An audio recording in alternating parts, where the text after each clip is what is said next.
அத்தியாயம் 49. மறுபடியும் ஒருமுறை கையில் இருந்த சூட்கேஸை திறந்து உள்ளிருக்கும் பணத்தை சரிபார்த்து கொண்டு மூடி ஒரு ஓரமாக வைத்தாள் மாதவி. ராஜா கேட்டபடியே 50 லட்சம் பணத்தை கொடுத்து அந்த படங்களின் ஒரிஜினல் அடங்கிய பென்டிரைவை வாங்கிக் கொள்வதாய் காலையிலேயே ராஜாவுக்கு போன் செய்து சொல்லிவிட்டாள். சென்னையை தாண்டி ஏதோ ஒரு புறநகர் பகுதிக்கு அவளை பணத்தோடு வர சொன்னான்.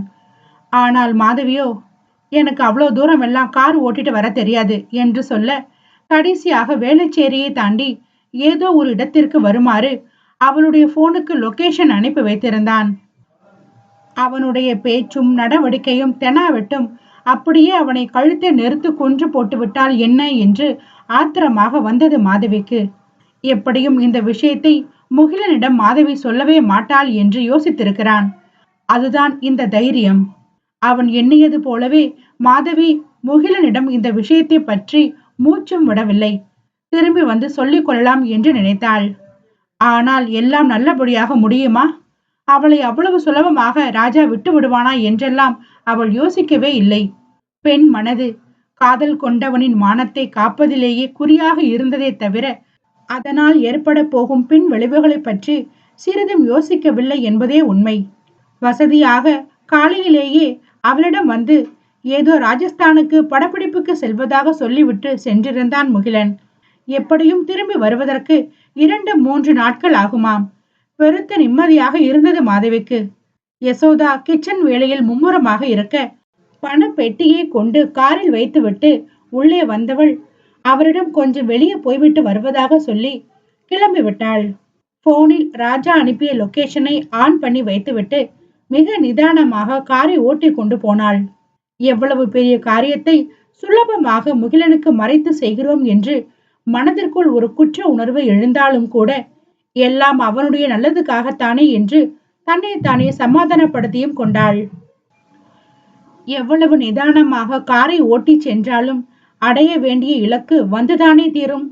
அவன் இடமும் வந்துவிட்டது.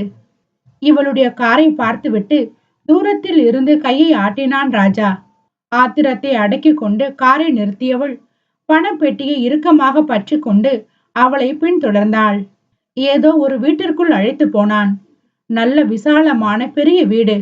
உள்ளே நுழைந்தானோ இல்லையோ, குடு குடு என்று பெட்டிக்காக கையை நீட்ட முன்பை விட அதிகமாக பெட்டியை இறுக்கி கொண்டாள் மாதவி. முதல்ல அந்த பென்டிரைவை நீ என்கிட்ட கொடு, அதுக்கப்புறம் நான் இந்த பெட்டியை கொடுக்கிறேன் என்று மாதவி சொல்ல, அவளை பார்த்து கோணலாக ஒரு சிரிப்பு சிரித்த ராஜா மின்னலென பாய்ந்து வந்து மாதவியிடம் இருந்த பணப்பெட்டியை பறித்து கொண்டான். அந்த அதிர்ச்சி தீர்வதற்குள்ளாகவே வீட்டுக்குள் இருந்து மேலும் 4 வந்து அவளை சூழ்ந்து கொண்டார்கள். நீ பணத்தை கொண்டு வந்து நீட்டின உடனே இதை கொடுக்கிற அளவுக்கு எல்லாம் நான் நல்லவன் இல்ல மாதவி. யாராவது தங்க முட்டை போடுற வாத்தை அறுத்து சாப்பிட நினைப்பாங்களா? நீ ஒரு தங்க முட்டை போடுற வாத்து. கடைசி வரைக்கும் இந்த பென்டிரைவை வச்சு உன்னை பிளாக்மெயில் பண்ணி பணத்தை வாங்கிக்கிட்டே இருப்பேன் என்று இலக்காரமாக சிரித்தவாறே அவள் முகத்திற்கு நேரே அந்த பென்டிரைவை அவன் ஆட்டி காட்ட அவன் கையில் இருந்து அதை பிடுங்க முயன்றாள் மாதவி. ஆனால் முடியவில்லை. மேலும் தன்னை நோக்கி வந்த அவளுடைய இரு கைகளையும் பின்புறம் மடக்கி அவளை செயல்பட இயலாதவாறு நிறுத்தி இருந்தான் ராஜா.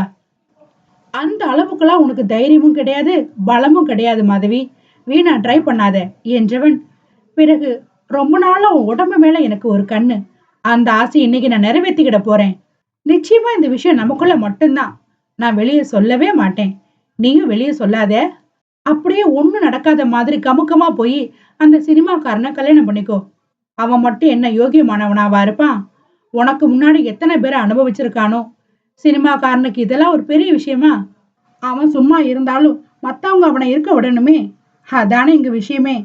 அதுலயும் உன் ஆளு வேற பார்க்க ரொம்ப அம்சமா ஹீரோ மாதிரியே இருக்கான். எனக்கு தெரிஞ்சு கண்டிப்பா தினமும் 2 பேராவது மேய்ஞ்சிருப்பான் என்று அசிங்கமாக சொல்லி சிரித்தவனின் கழுத்தை கடித்து ரத்தத்தை குடித்து விடும் அளவிற்கு ஆத்திரம் வந்தது மாதவிக்கு. அவன் வேறு எந்த வார்த்தைகளை முகிலனை பற்றி சொல்லி இருந்தாலும் பொறுத்து போயிருப்பாள். ஆனால் அவன் ஒழுக்கத்தை பற்றி தரக்குறைவாக பேசிவிட்டான் அல்லவா? அந்த வார்த்தையை ஒரு ஒழுக்கமானவன் சொல்லி இருந்தால் கூட பரவாயில்லை. இவனே ஒரு கேடுகெட்ட 3ஆம் தர பொறுக்கி நாய். இவன் போய் முகிலனை குறை சொல்வதா? பொங்கி எழுந்து விட்டாள் மாதவி. கையைத்தான் இறுக்கி பிடித்திருந்தான். கால்கள் இரண்டும் சுதந்திரமாகத்தானே இருந்தன. முழு பலத்தையும் திரட்டி பின்பக்கமாகவே கால்களுக்கு இடையில் ஒரு எத்து விட அவளை பிடித்திருந்த ராஜாவின் பிடி தளர்ந்து விட்டது. அந்த சந்தர்ப்பத்தை பயன்படுத்தி கொண்டவள் நொடி நேரம் கூட தாமதிக்காது மாறி மாறி அவன் முகத்தில் அடிக்க நிலை குலைந்து போனான் அவள். மாதவியின் கையால் அடி வாங்கி மிதி வாங்கி அவமானப்பட்டு கீழே விழுந்த ராஜா பக்கத்தில் நின்றிருந்த தன்னுடைய அடிபொடிகளை பார்த்து, முட்டா பயல்களா, அவ என்ன போட்டு அடிச்சிட்டு இருக்கா, நீங்க வேடிக்கை பார்த்துட்டே இருக்கீங்களா, அவளை இழுத்து போய் ரூம்ல அடங்கடா என்று சத்தம் போட, மாதவியை பிடிப்பதற்காக வந்த அந்த 4 பேரும் தலைக்கு மேலே கேட்ட துப்பாக்கி சத்தத்தில் திகைத்து போய் நின்றார்கள். டோன்ட் மூவ், கையை மேல தூக்குங்க, 5 பேரும், அசஞ்சிங்கன்னா சுட்டுடுவேன். கையில் துப்பாக்கியோடு அவர்களை நோக்கி முன்னேறி வந்து கொண்டிருந்தான் இன்ஸ்பெக்டர் சந்தீப். அந்த வீட்டை சுற்றி வளைத்திருந்தது போலீஸ். என்ன நடக்கிறது என்று புரியும் முன்னவே ராஜாவை துணியை துவைப்பது போல போட்டு துவைத்து எடுத்து கொண்டிருந்தான் முகிலன். ஒரு கனவு போல தன் கண்முன்னே நடந்து கொண்டிருக்கும் காட்சிகளை அதிர்ச்சியாக பார்த்து கொண்டு நின்றாள் மாதவி. ராஜஸ்தான்ல ஷூட்டிங் இருக்கு, போயிட்டு 3 நாள் கழிச்சுதான் வருவேன் என்று சொல்லியவன் எப்படி இங்கு வந்தான்? அதிர்ச்சியோடு அவள் பார்த்து கொண்டிருக்கும் போதே ராஜாவை அடி வெளுத்து வாங்கி கொண்டிருந்த முகிலனை அவனிடமிருந்து படாத பாடுபட்டு பிரித்தான் இன்ஸ்பெக்டர் சந்தீப். செத்துற போறான், விடுறா, நான் பாத்துக்கிறேன் என்றவன் ராஜாவின் பக்கத்தில் கிடந்த பணம் நிறைந்த சூட்கேஸை எடுத்து முகிலனிடம் கொடுத்தான். பிறகு அவனுடைய பாக்கெட்டை துளாவி அவன் வைத்திருந்த பென்டிரைவ் மற்றும் அவனுடைய போனையும் பிடுங்கி அதையும் முகிலனிடம் கொடுத்தான். முகிலன் அவனிடம் எதையோ சொல்ல வாய் எடுக்க, இங்க வச்சு எதுவும் பேச வேண்டாம், சிஸ்டர் ரொம்ப பயந்து போயிருக்காங்க, நீ அவங்கள கூட்டிக்கிட்டு முதல்ல இங்க இருந்து போ, நீங்க 2 பேரும் இங்க இருக்கிறது தான் பிரச்சனை, போ முதல்ல வெளியே ஓடு, பென்ட்ரைவும் போனும் பத்திரம் என்று சந்தீப் சொல்ல மாதவியையும் இழுத்து கொண்டு வெளியே வந்தான் முகிலன். அத்தியாயம் 50. அந்த இடத்தை தாண்டி வெகு தூரம் வந்து ஒரு பெரிய மரத்தின் நிழலில் காரை நிறுத்தினான் முகிலன். அது வரைக்கும் இருவரும் ஒரு வார்த்தையும் பேசிக்கொள்ளவில்லை. தலை குனிந்து அமர்ந்திருந்தாள் மாதவி. மனசுல என்ன பெரிய ஜான்சி ராணின்னு நினைப்போ? உன் அத்தை பையன் என்ன ஊர் உலகம் மெச்சுக்கிற அளவுக்கு பெரிய உத்தமனா? அவன் சொன்னான்னு அவனை பார்க்க தனியாளா போயிருக்க? உனக்கு அவ்வளவு தைரியமா? என்னமோ நீ கொண்டு போய் பணத்தை கொடுத்ததும் இந்த அப்படிமான்னு அவன் அதையெல்லாம் கொடுத்துடுற மாதிரி அந்த அளவுக்கு கூட யோசிக்க மாட்டியா மாதவி? அவ்வளவு நல்லவனா இருந்தா அவன் ஏன் உன்னை பணம் கேட்டு பிளாக்மெயில் பண்ண போறான்? பணம் போனா போகுது மாதவி, 50 லட்சம் என்ன 50 கோடியே போனாலும் போகட்டும், என்னால அதை திரும்ப சம்பாதிக்க முடியும். ஆனா உனக்கு ஏதாவது ஆகியிருந்தா என்று தழுத்தழுத்த குரலில் கேட்டவன் அவளுடைய அனுமதியின்றி அவளை இழுத்து அணைத்து கொண்டான். ஊர் உலகத்துல இருக்கிற எல்லா கெட்ட பழக்கமும் அவங்கிட்ட இருக்குது. அப்படிப்பட்டவனை நம்பி நீ தனியா போகலாமா? என் மேல நீ வச்சிருக்கிற நம்பிக்கை இவ்வளவுதானா? ஒரு வார்த்தை இதை பத்தி என்கிட்ட சொல்லணும்னு உனக்கு ஏன் தோணல? முகிலன் கேட்ட கேள்விக்கு பதில் சொல்லாமல் கண்மூடி அவன் தோளில் சாய்ந்திருந்தாள் மாதவி. பிறகு மெதுவாக, அது அந்த பணத்தை கொண்டு போய் அவங்கிட்ட கொடுத்துட்டா அந்த போட்டோ சம்பந்தமான ஒரிஜினல் எல்லாத்தையும் தந்துடுவான்னு நினைச்சேன்.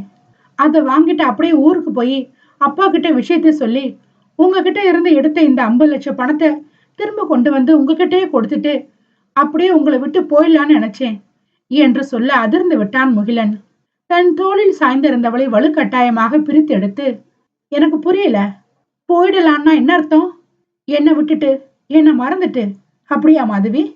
ஆனா ஏன் இந்த பொறுக்கிக்கு பயந்துகிட்டா என்று கேட்க அழுது விட்டாள் மாதவி.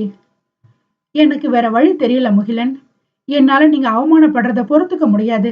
நான் உங்க கூட இருக்க போய் தானே அவன் இந்த பிரச்சனைக்குள்ள உங்களையும் இழுக்கிறான். நான் விலகி போயிட்டா அவன் உங்களை விட்டுட்டு வந்தானே. அழுகை நூடி அவள் கேட்க, மூட்டை பூச்சிக்கு பயந்து வீட்டை கொளுத்துறதுன்னு சொல்லுவாங்களே, அது இதுதான். ஒரு பொறுக்கிக்கு பயந்துகிட்டு நீ என்னை விட்டு ஓடணுமா? இல்ல நாம 2 பேரும் தான் கல்யாணம் பண்ணிக்காம இருக்கணுமா என்றவன் டேஷ்போர்டை திறந்து ராஜா மாதவியை பிளாக்மெயில் செய்ய பயன்படுத்திய அதே போட்டோக்களை காண்பித்தான். இந்த போட்டோ என்ன, இதை விட மோசமா 1000 போட்டோ காண்பிச்சாலும் நான் அதை நம்ப மாட்டேன். இதையெல்லாம் அவன் எங்க ரெடி பண்ணினான்னு கூட எனக்கு தெரியும். அங்க எல்லாம் போய் எல்லாத்தையும் டிலீட் பண்ணியாச்சு. அவன் வெளியவே வர முடியாதபடி போதை மருந்து கேஸ்ல சந்தீப் அவனை உள்ள வச்சிடுவான். அதையும் மீறி அவன் வெளியே வந்தா கூட எனக்கு கவலை இல்லை. ஒருத்தரை பார்த்து நம்ம பயந்து பயந்து ஓட போய் தான் அவங்களுக்கு இளக்காரமா இருக்கும், துரத்துக்கிட்டே இருப்பாங்க. பயப்படாம எதிர்த்து நின்னோன்னா துரத்துறதை விட்டுட்டு திரும்பி ஓடி போயிடுவாங்க. அப்படித்தான் இவன் கதையும். இவனுக்கெல்லாம் என்ன பேக்ரவுண்ட் இருக்குன்னு நினைச்சு நீ இவனை பார்த்து பயப்படுற? எனக்கு இருந்த ஆத்திரத்துக்கு அவனை அடிச்சே கொண்டிருப்பேன். சந்தீப் சொன்னதால விட்டேன். ஆத்திரத்தில் பற்களை கடித்து கை முஷ்டியை முகிலன் இருக்க திடீரென்று ஞாபகம் வந்தவளாக, ஆமா, நீங்க ஷூட்டிங்க்கு வெளியூர் போறேன்னு 3 நாள் கழிச்சுதான் வருவேன்னு சொல்லிட்டு போனீங்க. எப்படி திடீர்னு வந்தீங்க? அதுவும் கரெக்டா என்று கேட்க அவளை அழுத்தமாக பார்த்தான் முகிலன். ஷூட்டிங்க்கு வெளியூர் போயிருந்தா தானே திரும்ப வர்றதுக்கு? நான் தான் போகவே இல்லையே. நான் வெளியூர் ஷூட்டிங் போறேன்னு சொன்னா தானே நீ அந்த பொறுக்கியை மீட் பண்ண போவேன்னு எனக்கு தெரியும். அதான் அப்படி போய் சொன்னேன் என்று முகிலன் சொல்ல, அப்போ உங்களுக்கு எல்லாமே தெரியுமா? ஆச்சரியமாக கண்களை விரித்தாள் மாதவி. ஆமா, இப்ப நல்லா கண்ணை விரி. ஒரு மனுஷன் என்ன பிரச்சனைன்னு கேட்க வந்தா தலைவலின்னு போய் சொல்லி குப்புற அடிச்சு படுத்துக்க என்று முகிலன் கடுகடுக்க, சாரி என்றாள் மாதவி. நேத்து நைட்டு ஒரு ரூமுக்கு வந்து உனக்கு தைலம் தடவி படுக்க வச்சுட்டு வெளியே வந்த உடனேயே யசோதாமா உன்னை பத்தி சொன்னாங்க. அப்புறம் செக்யூரிட்டி சங்கரும் ஊர்ல இருந்து யாரோ ராஜான்னு ஒருத்தர் உன்னை பார்க்க வந்ததா சொன்னான். சொந்தக்காரங்கன்னு சொல்லிட்டு யாரு உன்னை தேடி வந்தாலும் என்கிட்ட சொல்லணும்னு நான் அவங்ககிட்ட சொல்லி வச்சிருந்தேன். அதுக்கப்புறம் தான் செக்யூரிட்டி ரூமுக்கு போய் எல்லா கேமராவையும் செக் பண்ணி பார்த்தேன். அப்போதான் அவன் ஹால்ல உங்ககிட்ட நின்று பேசினது, உன் கையில போட்டோ கொடுத்தது, உன்னை மிரட்டினது எல்லாமே தெரிஞ்சுக்கிட்டேன். கரெக்டா என்ன சொன்னான்னு தெரியல, ஆனா அவனோட பாடி லாங்குவேஜ்ல இருந்து அவன் உன்னை மிரட்டி இருப்பான்னு புரிஞ்சுக்கிட்டேன். இவனை மாதிரி ஆளுங்க எல்லாம் ஈஸியா கேட்கறது பணத்தை தானே. அதனால அக்கௌண்ட் ரூமுக்கு வந்து பணம் இருந்த எல்லா சூட்கேஸ் உள்ளயும் ஜிபிஎஸ் செட் பண்ணிட்டேன். சந்தீப் கிட்டையும் விவரத்தை சொன்னேன். எல்லாரும் சேர்ந்து உன்னை ஃபாலோ பண்ணிட்டே வந்தோம். ஆனா மாதவி, இன்னைக்கு இல்லாட்டியும் என்னைக்காவது ஒரு நாள் அந்த ராஜாவும் அவன் கோஷ்டியும் போலீஸ்ல மாட்டிக்குவாங்க. அவங்க போலீஸால தேடப்படுற குற்றவாளி லிஸ்ட்ல இருக்கிறாங்க. போதைப் பொருட்களை ஐஸ்லயும் மிட்டாயிலையும் கலந்து ஸ்கூல் காலேஜ் பசங்களுக்கு விற்கிறது, அப்புறம் போதைப் பொருட்களை கைமாத்தி விடுறது, இதான் அவனுங்க வேலையா. எனக்கு தெரிஞ்ச அவனுங்களை வெளியவே வர முடியாத மாதிரி செஞ்சிருவான் சந்தீப். அப்பாடி, நமக்கு இருந்த ஒரு பெரிய தொல்லை ஒழிஞ்சது என்றவன் ஒரு நீண்ட பெருமூச்சை விட்டான். இப்போ வீட்டுக்கு போகலாமா? உனக்கு ஒரு சர்ப்ரைஸ் இருக்கு என்று சொன்னவன் டேஷ்போர்டை திறந்து ஒரு இன்விடேஷனை எடுத்து மாதவியிடம் கொடுத்தான். அத்தியாயம் 51. அதை பார்த்த மாதவியின் விழிகள் ஸ்லோ மோஷனில் விரிவதை ரசனையோடு ரசித்தன முகிலனின் விழிகள். முகிலன் மாதவியிடம் கொடுத்தது சாதாரண திருமண பத்திரிகை அல்ல, அது அவர்களுடைய திருமண பத்திரிகை. அதாவது மாதவிக்கும் முகிலனுக்கும் அடுத்த மாதம் நடைபெற போகும் திருமணத்தை அறிவித்தது அந்த பத்திரிகை. இப்போதும் நம்ப இயலாமல் விழிகளை விரித்து அவனைத்தான் பார்த்து கொண்டிருந்தாள் மாதவி. ஒன்றும் பேசாமல் அவன் சிரித்து கொண்டிருக்க அவசர அவசரமாய் கவருக்குள் கையை விட்டு பத்திரிகையை எடுத்து திறந்து பார்த்து அதை படித்தவளுக்கு கண்ணீர் கரகரவென்று வழிந்தது. ஆனால் இம்முறை அவள் கண்களில் வழிந்தது கண்ணீர் அல்ல, பூமழை. ஆமாம், நம் மாதவியின் விழிகளில் ஆனந்த பூக்கள் அளவே இல்லாமல் மலர்ந்து விழுந்தன.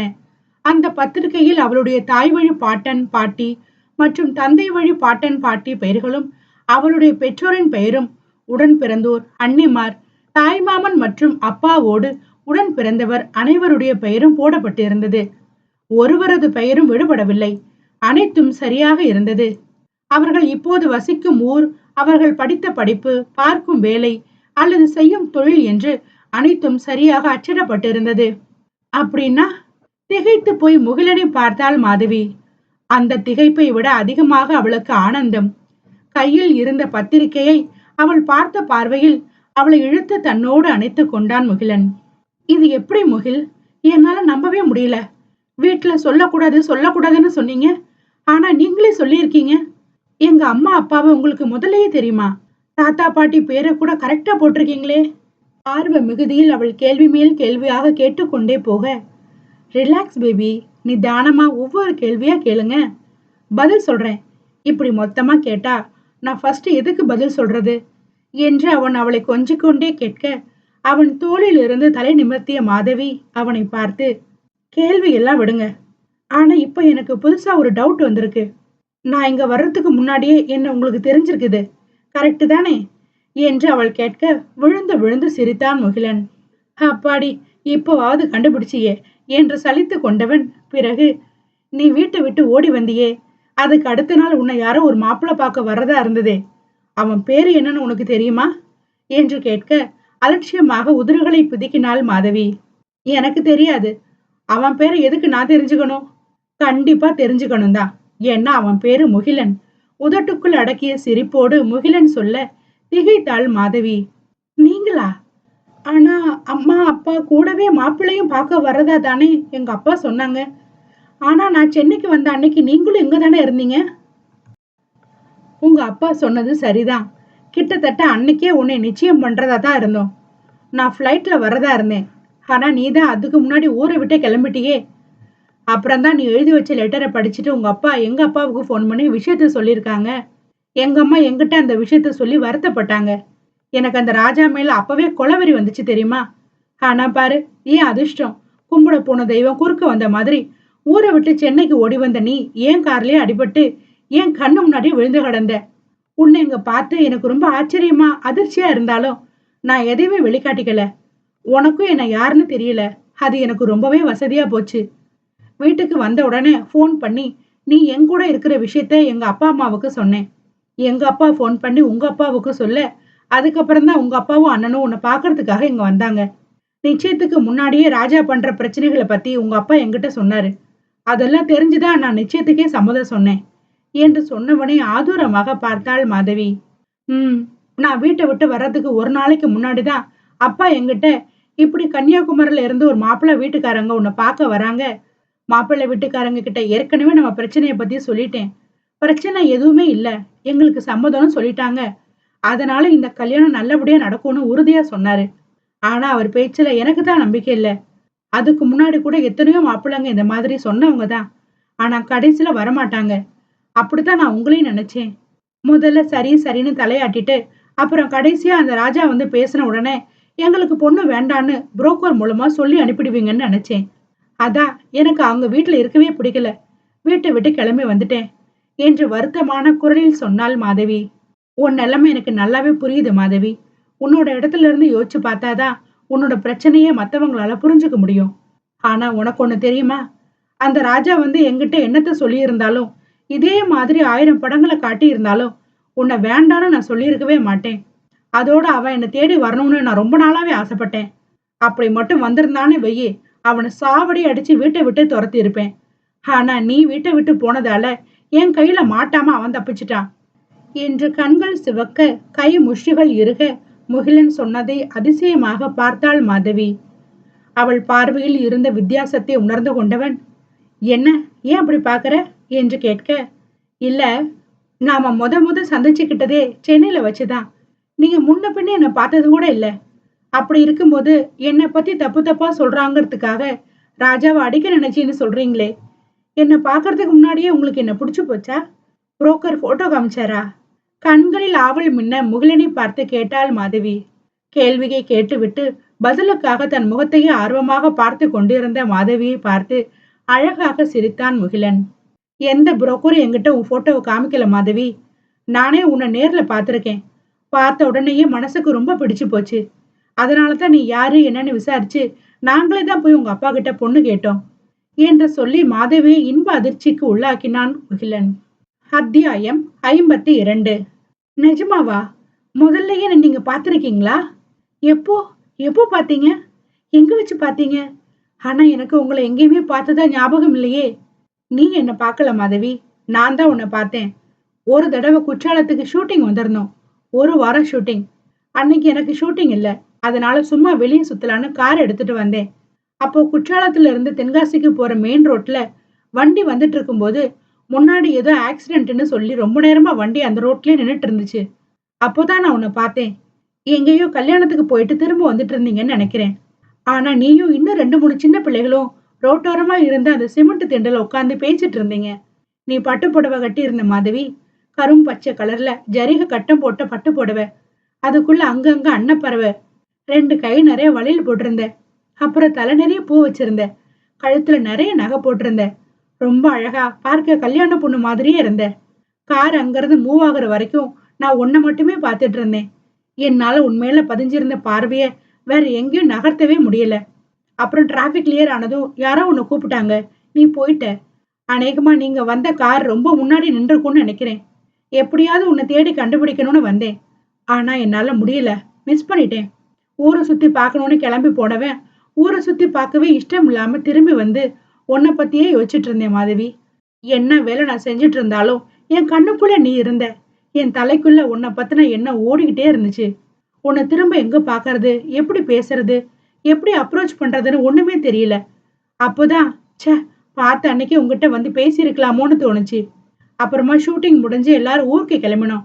நான் சென்னைக்கு போகாம கன்னியாகுமரிக்கு எங்க அப்பா அம்மாவை பார்க்க போகலான்னு போயிட்டு இருந்தேன்.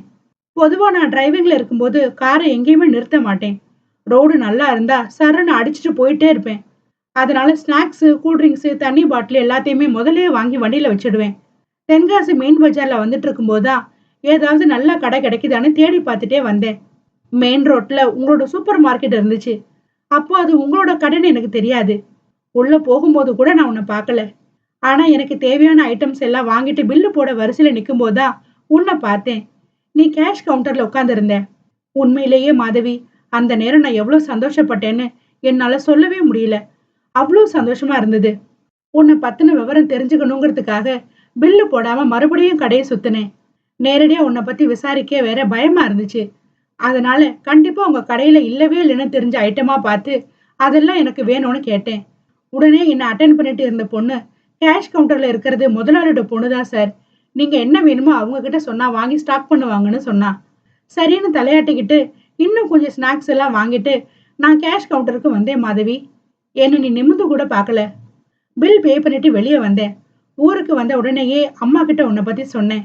அப்புறம் இங்க தெரிஞ்சவங்க மூலமா விசாரிச்சு பிறகு நாங்களே உங்க அப்பா கிட்ட வந்து பேசினோம். உங்க அப்பாவை மீட் பண்ண அன்னைக்கு அவர் சொன்ன முதல் விஷயமே ராஜாவை பற்றியதுதான். ஆனா நாங்க யாரும் அந்த விஷயத்தை பெருசாவே எடுத்துக்கல.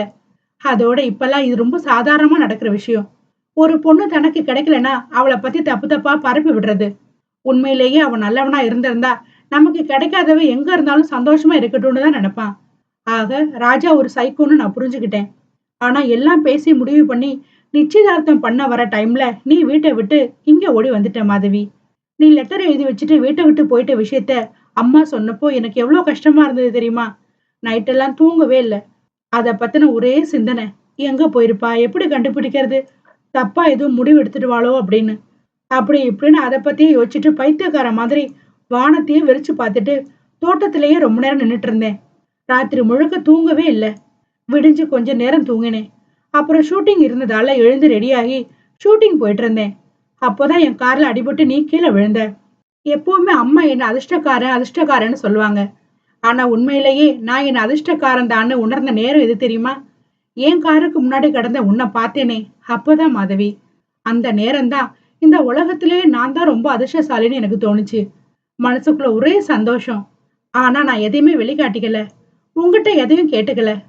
நான் பாட்டுக்கு ஏதாவது கேட்டு வச்சு நீ அதை தப்பும் தவறுமா புரிஞ்சுக்கிட்டு மறுபடியும் இங்க இருந்து ஓடி போயிட்டேன்னா என்ன பண்றது?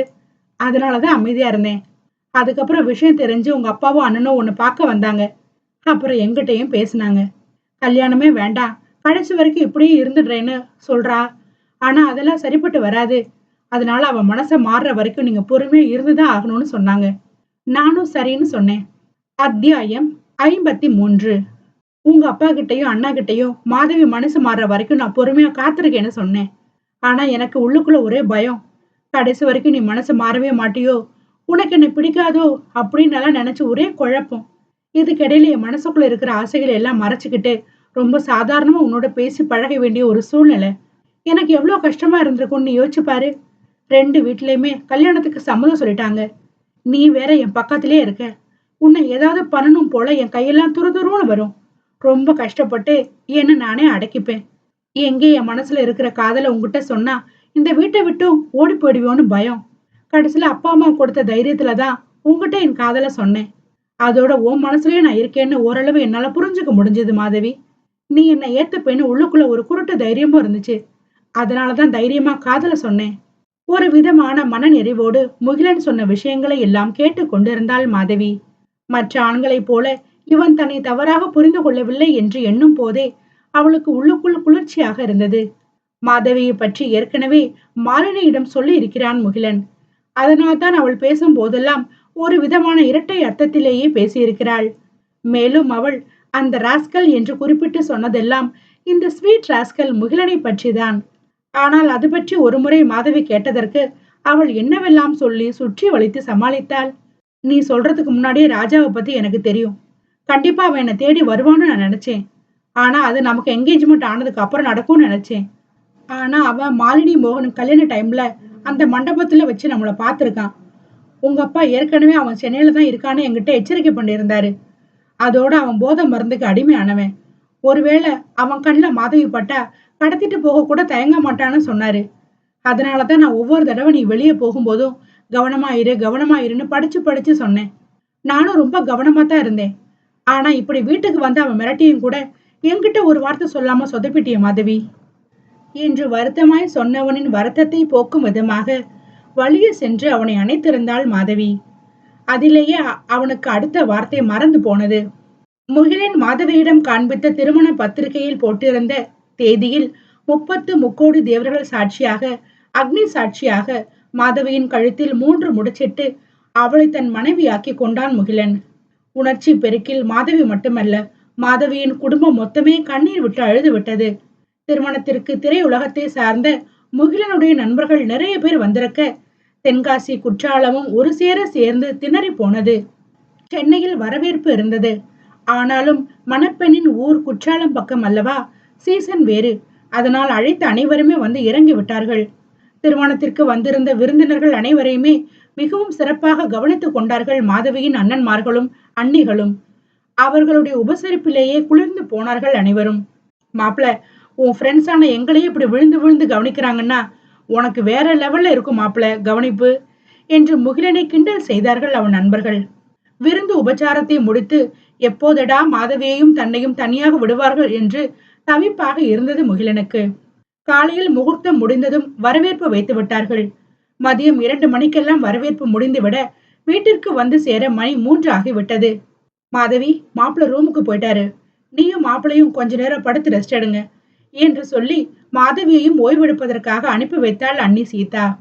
மாடியில் தான் இருந்தது மாதவியின் அறை. சாத்தி இருந்த கதவை தள்ளி கொண்டு உள்ளே போனாள் மாதவி.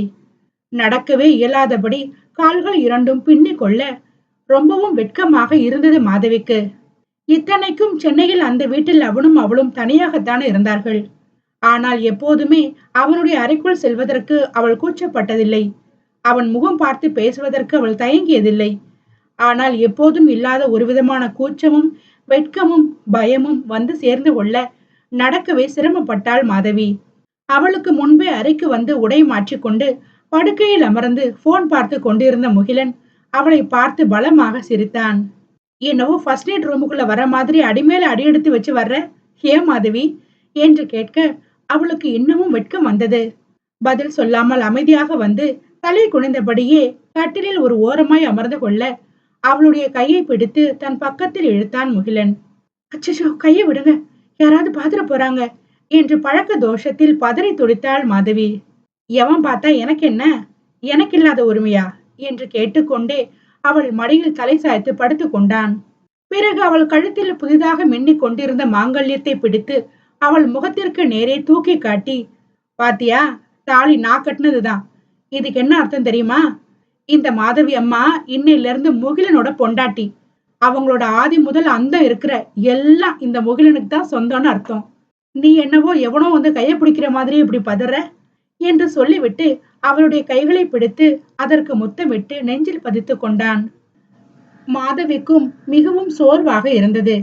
உடைகள் நகைகள் எல்லாம் கலற்றி போட்டுவிட்டு படுக்கலாம் என்றால் இவன் மடியில் படுத்து விட்டானே. ஆசையாக படுத்திருப்பவனை எழுந்திருக்க சொல்லவும் மனமில்லை.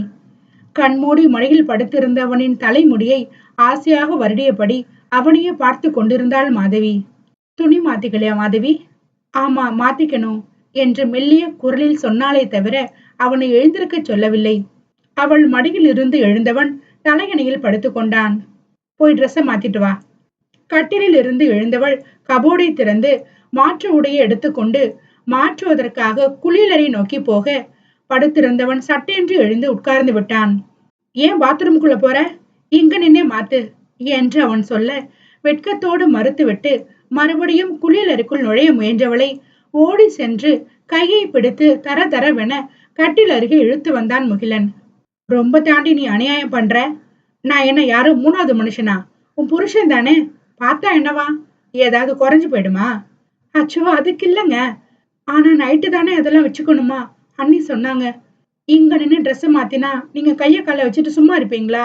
அதான் ஒரு சேஃப்டிக்கு அவன் முகத்தை பார்க்காமல் தரையை பார்த்து கொண்டு பதில் சொன்ன மாதவி அடுத்த நொடி முகிலனின் இறுகிய அணைப்பிற்குள் இருந்தாள்.